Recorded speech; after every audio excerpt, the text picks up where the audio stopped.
प्रदेश के उच्च शिक्षा मंत्री उमाशंकर गुप्ता ने इस आयोजन के बाद खुशी जाहिर की। उन्होंने कहा कि टेक्नोलॉजी के उपयोग से बेटियों को सक्षम बनाना सरकार की भी प्राथमिकता है। उन्होंने कहा कि छात्राओं को इस प्रोग्राम से फायदा होगा। प्रदेश के उच्च शिक्षा मंत्री उमाशंकर गुप्ता ने प्रदेश और केंद्र सरकार की इच्छा के अनुरूप NSE और UFO के माध्यम से शुरू किए गए इस प्रोग्राम को बेहतर बताया। उन्होंने कहा कि इस शुरुआत के बाद कॉलेज से डिग्री लेकर निकलने वाले स्टूडेंट्स को बेहतर अवसर मिल सकेंगे। आज का नौजवान जब कॉलेजों से डिग्री लेकर निकले उस समय कुछ ना कुछ हुनर भी उसके साथ होना चाहिए।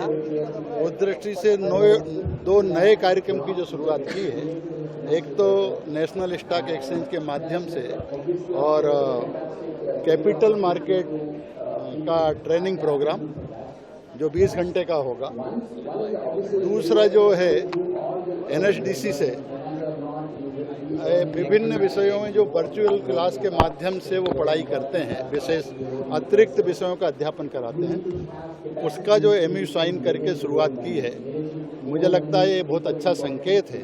क्योंकि आज की आवश्यकता है कि केवल डिग्री ही पर्याप्त नहीं है, रोजगार के लिए कुछ ना कुछ हुनर होना भी विद्यार्थी को जो उसी समय में दिया जा सकता है जब वो डिग्री के लिए और पढ़ाई कर रहा है।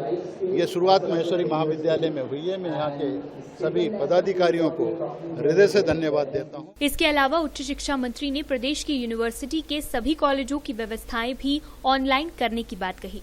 उन्होंने कहा कि इस व्यवस्था की शुरुआत इंदौर की देवी अहिल्या यूनिवर्सिटी से होगी, जिसके बाद इसे पूरे प्रदेश में लागू किया जाएगा। इंदौर के कुलपति महोदय की अध्यक्षता में एक कमेटी बनाई है और उसने कुछ पहली रिपोर्ट हमें दी है। हम सारी यूनिवर्सिटीज जो गवर्नमेंट की हैं उनका कामकाज एक जैसा करना चाहते हैं। तो ऑनलाइन एडमिशन, ऑनलाइन परीक्षा, ऑनलाइन वैल्यूएशन, ये सब उस पर प्रारंभिक उन्होंने एक नोट बनाया जो सारी यूनिवर्सिटीज के वाइस चांसलर और रजिस्ट्रार के सामने भोपाल में हम सबके सामने प्रस्तुत हुआ है। उसमें कुछ सुझाव भी आए हैं, उसको बहुत जल्दी हम फाइनल कर लेंगे और इन सारी व्यवस्थाओं को यूनिवर्सिटी में सभी यूनिवर्सिटियों में लागू। स्किल डेवलपमेंट प्रोग्राम के तहत शुरू की गई रुक्मा देवी कॉलेज की पहल के बाद उम्मीद जताई जा रही है कि इस विशेष कोर्स का फायदा सभी छात्राओं को मिलेगा। वहीं अब दूसरे शैक्षणिक संस्थानों में भी इस तरह की पहल की जाएगी। Bureau report, D Live news.